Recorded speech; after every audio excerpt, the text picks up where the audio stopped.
Bozoma Saint John is a badass, and she unapologetically knows this about herself, I think, too, because her social media handler is Badass Boz.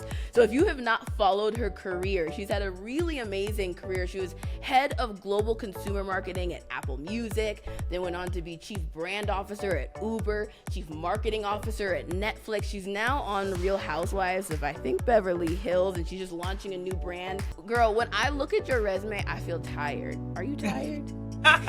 No, I'm not. I'm just getting started. You're not. You're like, yeah. Okay. I saw a interview you did, and you were talking about butterflies and what it takes to like make a pivot in life. You got to tell the truth about the pivot, about the change, about what happens to you. And I want to talk to you today about butterflies and metamorphosis and changing as a person, if you're open to that. Yes, I love that. Yes, let's do it. I love butterflies. Yes. Okay. So first of all, maybe tell us if you can remember what you said in that interview. You were talking about like what happens with the caterpillar. Start with that, and then we'll kind of talk into how that looks in your life. So essentially, what I was talking about is what I really, reference as the pivot, the hard pivot, because I'm in one, where it's like, look, you have been doing this thing, and then now you're going to go do that thing. And while we all recognize, I think, like fundamentally that, it's hard to change because that's the hardest thing for human beings to do, we don't really think about it deeply, but yet we look at nature and we're like, that thing went through a metamorphosis and, it's fine now. And it's like, no, it's not fine. It's not fine. The caterpillar was out here. It was easy. No, it was not. The caterpillar was out here, like moving around on the earth, crawling, and then goes into the chrysalis and transforms into the butterfly. We all think that that's such a pretty thing because we think, the butterfly is so beautiful. The problem is that in order for that to happen, the caterpillar basically has to devour itself.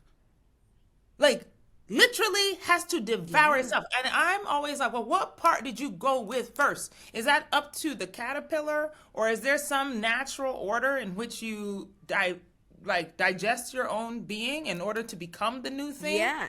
And it literally like turns into a soup. Yes, that's inside correct. Of that chrysalis. Yes. Yeah. And there's an enzyme, that is produced in order for that to happen. And so what really struck me about the transformation of caterpillars to butterflies is that I think for a lot of people, we only concentrate on the beauty that we see at the end, but not the process by which it took to become the beautiful butterfly. And also the fact that you cannot remain as you are in order to become the butterfly. Like, you literally cannot. Everything has to go. Yeah. Everything has to turn into that mushy, terrible soup.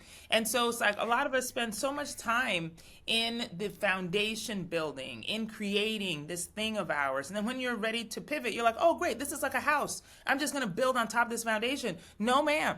You are a butterfly and everything has to go. Okay, so I want to ask how this is showing up in your life, because I think when I saw it, it really resonated with me, because it's certainly happening in my life, where there are places where I'm outgrowing parts of my personality. I'm digesting myself.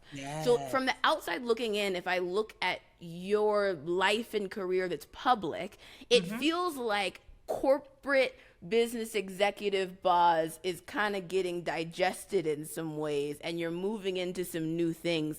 But tell us about what's happening. What are you digesting in yourself right now? Right. Okay. For me, I think part of it is that, like, my digestion is that I am no longer Boz from X company. That is no longer my identity. I can't count on that. So yes, my resume is heavy. Okay? Yeah. It is heavy, but it is no longer who I am. That whole thing is gone. It needs to be devoured by me in order for me to transform into this new being. It's like I can't take the things that I know, right, that were right for me when I was the chief marketing officer of Netflix, or the chief brand officer of Uber and also apply them to this new life. It is not possible. Yeah. I will fail at it because that version of me was required for that moment of time and is not required now. There are new skills that I What's need. an example? Oh, gosh. Well, like, for instance, when I was the chief marketing officer at Netflix, which is my most recent corporate experience, right? Global chief marketing officer. I joined at the very start of the pandemic. And so I didn't physically see my team, 95% of the team, right? Because it was spread out all over the world. The only way Yeah. I could communicate with people was over Zoom. Most of the time when I held a global town hall, I wouldn't even see a person. I would just see a little green light in my computer and then be talking to that, right? I had no idea if people were Okay. reacting, if they were paying attention, if they liked it, they hated it, no clue, right? I needed to develop the skill, which was difficult for me because I do draw off of people's energy in order to perform, Yeah. right? To be the leader Yeah. that people want to see as inspirational and all that stuff. And I had to redo all of that because there was no longer an audience. My team was like 3,000 people and I couldn't see anybody. And so that energy that Yeah. I would draft off of in order to see somebody's reaction to something, or if they laughed, or if they cringed, or if they agreed, or if they were just like confused, I had no visibility. And so I had Yeah. to rewire to figure out how to inspire people without seeing them, without even understanding whether or not they liked what I was saying or could understand what I was saying. And that got very, very, very sharp. And so then in leaving that job, right? What most don't realize is that I then became an author. That became my new title. Yeah. And in authorship, there isn't the ability to talk to people and tell them, explain to them the thing that you're thinking. You can only rely on the pen. You know, you You can can't only see rely. how they're You can't responding to see. it No, real time. no. Yeah. Exactly. And so if somebody misinterprets, and I use air quotations because like, who am I to say you're misinterpreting what I'm telling you? Like you're reading something and you're interpreting it the way that's meant for your life. You know? And so Yeah. somebody was just like, "Oh, I don't like how she did that thing," or "Oh, I don't really agree with her perspective on." I can't explain anything to them. That is there. And so I had to let go of not just, being able to inspire or have a conversation with somebody because I'm in your presence and I can feel your energy. That was already gone. Now I didn't even have the opportunity to explain anything more to you than the sentence I've written. And then now you need to take that. And so all of those things had to go. I had to let go of all of that in order to then become the author and sit peacefully with the work that I had given out to the world. It occurs to me that you're also in a shift now. And I was saying that like what you shared about the butterfly resonated with me because I certainly am in a shift now. Like I think the way that I would articulate my own is that I use the analogy that like accomplishment focused Tara, the like we've got to build, we've got to accomplish stuff. She's moving out of the CEO role. She's not going away, but she's moving to the board. And artist Tara this is is now chairwoman Tara. moving. This is chairwoman Tara. We like Yes, it. yes. Well, like I like thinking about for me. It's helpful to think about the different sides of myself and the different sides that I'm growing more into. And so this analogy of the accomplishment Tara, she moving to the board. She's no longer CEO, and Right. like artist Tara is moving into that role. And there's all kinds of uncomfortability. Like accomplishment Tara is like, girl, don't mess up my job and all this stuff I set up and did. and there's like I'm not really sure how to do this job and be in this role. Like that battle is going on in my head right now, and that's the like Yeah. chrysalis transformation that I'm in. Right. And I'm kind of having to let go of a lot of the things that I valued around like esteem needs, of like accomplishment needs, because they just don't resonate anymore. But I still like a lot of my life and my personality got shaped around those things. And so Yes. I'm thinking about where you are now. And I'm curious, for example, the decision to be on Real Housewives, for example, what does that tell us about like the things you're moving into or moving out of? Like what's getting Yeah. digested and created?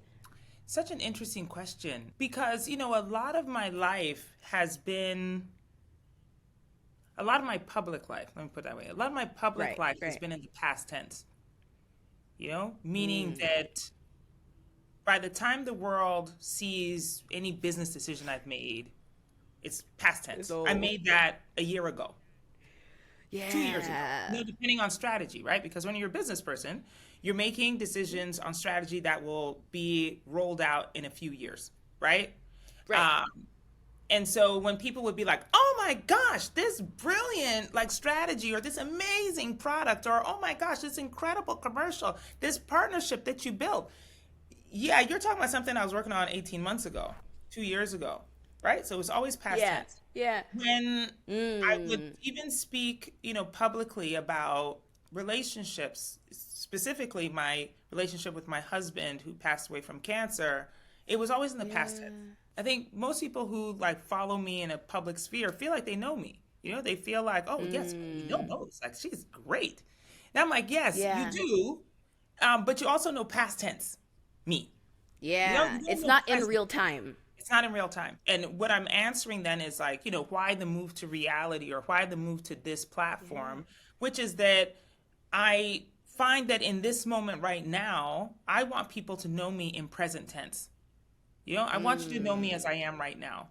And so this shift that I'm making in my life, this inflection point that I'm in, moving from, corporate executive to author, now to entrepreneur, is present tense. This is today it's happening, right? This move from, the mother that you see, who people only see like my daughter presenting to me, her birthday trip or her Christmas presents, or like they see me in a very specific way as a mom. I'm like, yeah, but you don't know if I cook. You don't know what it's like to have the like tough conversations with a burgeoning, young woman who's a teen and coming into her own.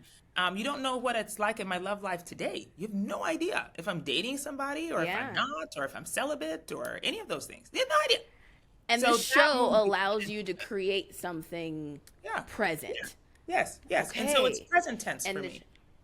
And what better platform? So it's like what you see and what you will see on the show, I shot just a couple of months ago, And so it's that makes very, sense. very present. Very, very present. And so I really am enjoying the idea that people will know me today as I am today, right now. And so I really am looking forward to it. And I'm a little afraid of it also, but I'm course.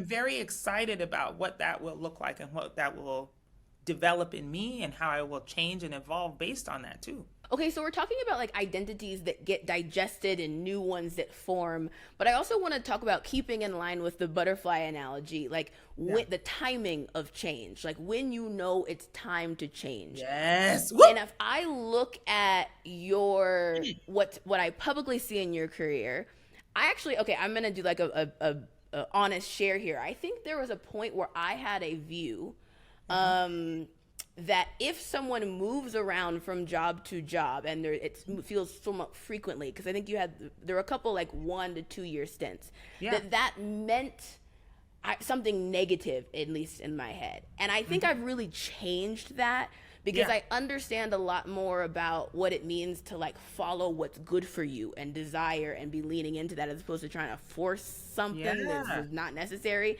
But I'm curious, like you knew when to, or at least something told you, okay, it's time to move to next experiences. How do you know it's time to move to the next project, version of yourself, etc.? Yeah. Well, you know what?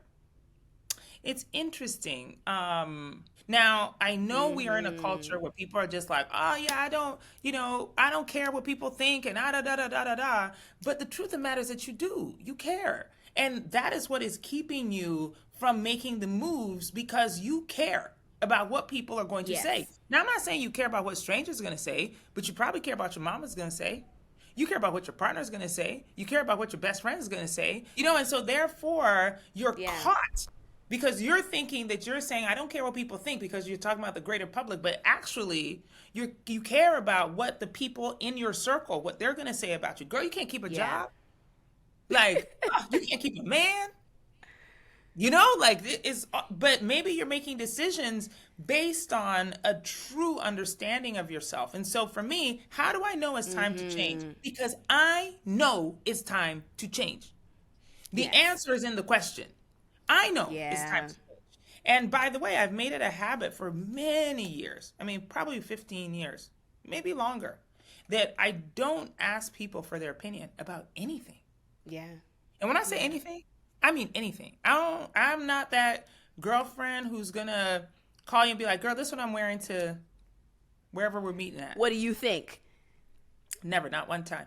Or like, hey girl, what you gonna wear to the thing? I don't even do that, because the small habits then create the large habits. You know, if I start asking you your opinion on my eye makeup, or I ask you your opinion on this dress I'm gonna wear to whatever event, or girl, ooh, I don't know what to wear because I don't know who's gonna be there, then that is going to flood into the like, oh, should I take this job?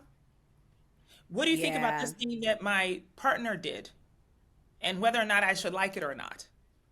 Then it's gonna. And since we're talking about the art of evolving, and I do think it's more of an art than like commerce of evolving. It's not the business of evolving, it's the art of evolving. I heard Rick Rubin talking about how like the difference between art and commerce is that art, you do it for you. It is for you and based on your desire, right? And you can share it if you want to, but it's not for them. It's for like the process of figuring it out, what you want to wear that day, or what job you want to have, or what you feel called to next. That's for you. And so I think a lot about like self-actualization, like Maslow's hierarchy of needs. I do think that there's a phase on there where social conformity is important. Like that's the thing you're trying to accomplish. And that's valuable. That's a part of growth. But I think the version of me that was like, why she shits in all those jobs, was in that, like, trying to work on my social conformity. And I think as I moved into, like, some of the other kind of phases in that of it's not about social conformity, it's about desire, what you feel like doing. And if you think about the caterpillar has, like, a hormonal change that tells it it's time. It knows. And so you've had these roles, and you were just like, I feel it. It's time to go. And for many different types of reasons, you know? Sometimes the reason was, like, I'll give you a few examples. I left Pepsi, which I'd been at for a decade, right? Was doing extraordinarily well there. I left to move from New York to LA to take a job at Beats Music because I lost my husband. And I did not want to be in New York anymore. And there were so many, Tara, when I tell you, there were so many people who said, girl, give it a year. Like, sit down, let your heart heal. You know, you're in this job that people love you, they know you, you've been here a decade. Like, I had just put Beyonce on the Super Bowl halftime stage. I had Bruno Mars coming after that, Katy Perry coming after that, Lady Gaga coming after that. It was like, just sit, give yourself a year to heal, and then make a decision about your next career move. I left within 3 months. Picked up my 4-year-old child, picked up my home, bought another one in LA on FaceTime, you know, because I didn't want to be in New York anymore. And I didn't need to explain that to anybody. I didn't need anybody to tell me, like, oh, you're going through a mental health challenge. Like, just sit down. Yes, of course I was. I was in deep grief. I wanted to run away, and I did. And it was the best decision. Because it's my life. You know, you might need to sit down, but I didn't want to sit down. Okay, look. Right. Sarah, I am telling you, I know it as I'm sitting here looking at you in this beautiful dress, that if I had stayed in New York, I would have died. This version of me would not exist. You want me to sit here and die? Because that's what would happen. That healing that you're talking about would me be buried in my grief. And so I had to hear keep that. walking. I had to walk and move in order to create the energy in order to live this life I'm living. The other example, which was that, like, when I left Apple to go to Uber, right? Again, lots of opinions. People were like, oh my God, you've just launched Apple Music. You've been on the, Apple keynote stage. They're saying you're the coolest thing since Steve Jobs. Like, you should stay. You're going to rise in the company, blah, blah, blah, blah, blah.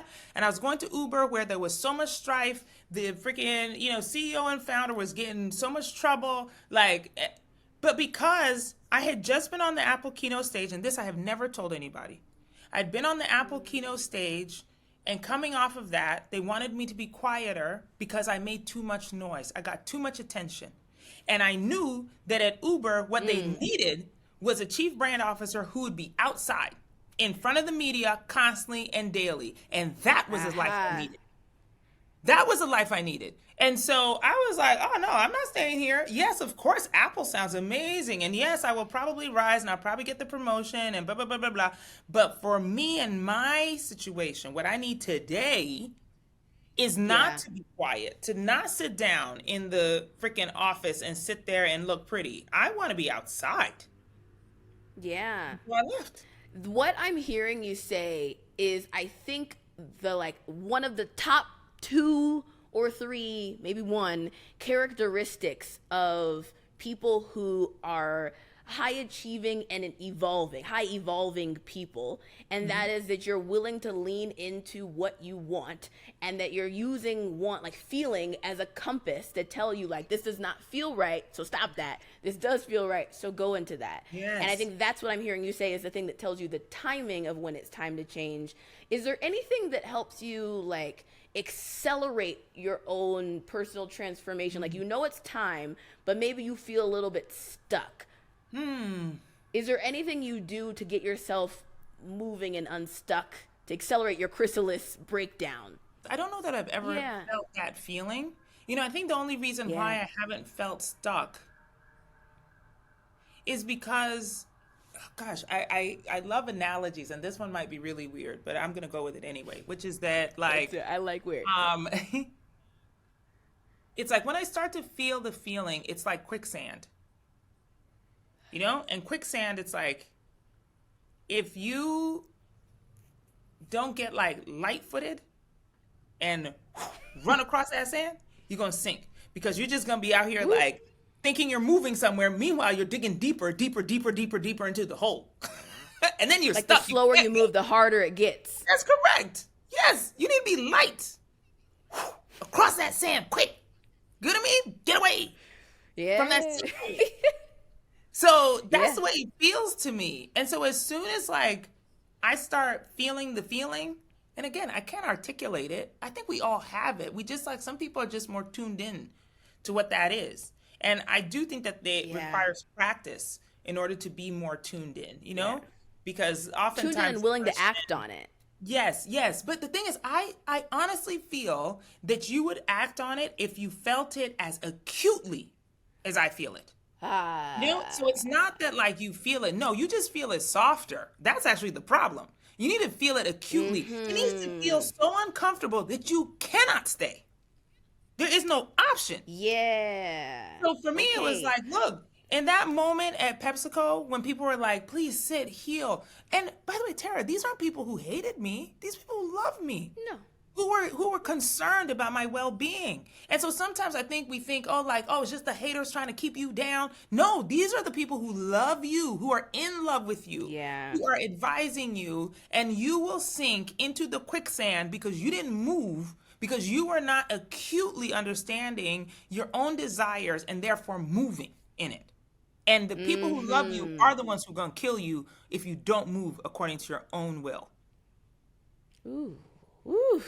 I think about myself. I'm trying to take what you're saying and apply this to myself as I'm hearing you talk. And I actually consider myself someone who evolves and changes quickly. But I also can very much see places where I moved way slower than I could have because I was creating this battle of I can feel the discomfort of for me, it's usually something just doesn't resonate with me anymore. If I think about the transition of accomplishment, Terry, it just doesn't really resonate anymore. How many more accolades you need, girl? It's enough. And it just doesn't resonate as much anymore. But things that are artful and weird and quirky, those are really resonating with me. But I've been in a battle where it's I'm pushing stuff down, I'm scooting it, I'm ignoring it, I'm okay, I'll do it later, maybe I did, it's a whole drama. To the point where I do think I'm getting pulled so much that now, okay, we just gotta lean into it. But I have to do stuff to help myself. I love how you're I don't need nothing. I feel it, and maybe just being connected to yourself is what you're doing. Yes. Feeling it acutely. And when I Yeah, say feeling it acute, I mean acutely. acute, like the actual acuteness, the acuteness that like feels like prickly. So you cannot, you feel so Oof. itchy, you got to take it off right away. You know, like I'm not talking about a Yeah. slight uncomfortability. I'm not talking about a logical uncomfortability where it's just like, oh, I'm uncomfortable. No, I'm talking about the kind where you cannot sleep.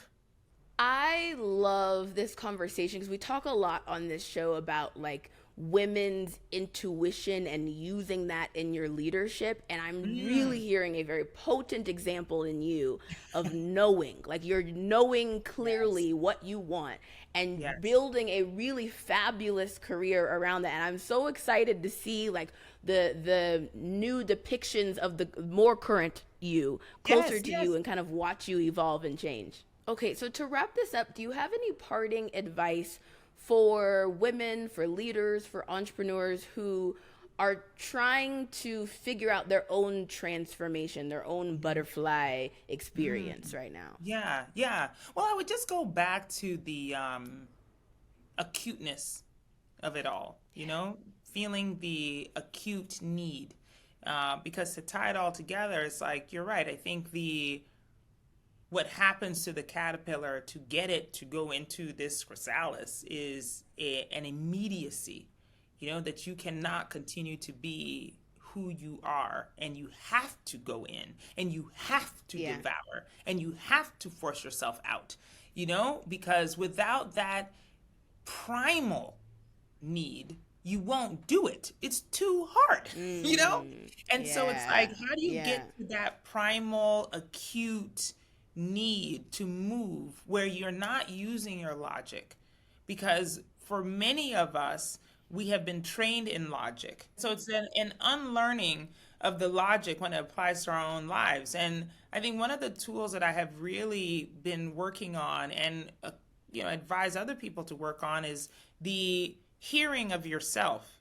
You know, so again, going back to the thought that like you cannot ask people for their opinions about anything. Really, you cannot. It's like if you practice more and more and more this concept that you know and you know best and you know all of the time, that voice gets louder, the cuteness gets sharper, the primal nature of you Okay. gets stronger. Because every time you stop and ask somebody about something, your psyche doesn't know the difference between you asking somebody an opinion about what you should eat and your opinion Yeah. about whether or not you should move into this career or you should date this Yeah. person.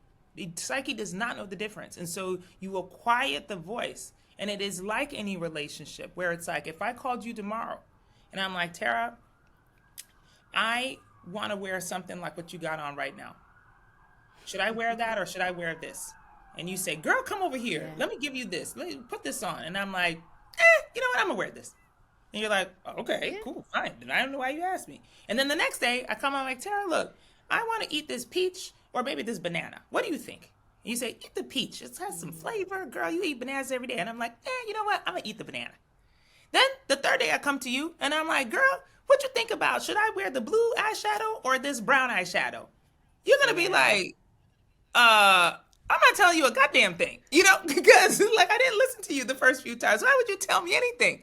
That's the same thing that happens with our consciousness and our intuition is that it gets quieter and quieter and quieter every time you ask somebody else something you already know. And then you go with that person's advice versus listen to what you wanted to say. So Yeah. if you only Okay. concentrate on that, it will get louder, it will get more acute, it will get more primal, and then you will move because you told yourself to move. Girl, thank you so much. Okay, I'm very inspired. We're gonna wrap it up here, but I think like everybody's got like stuff to go practice now on Yes. stopping asking everybody their opinions and just really tapping into the acuteness of your own so that you Yes. can transform. That's the catalyst. That's the That's the enzyme that the catalyst. butterfly we need. Yeah. Yes, Thank that's you the so enzyme. much. That's it right there. Thank you. I appreciate you. Of course. Thank you, girl.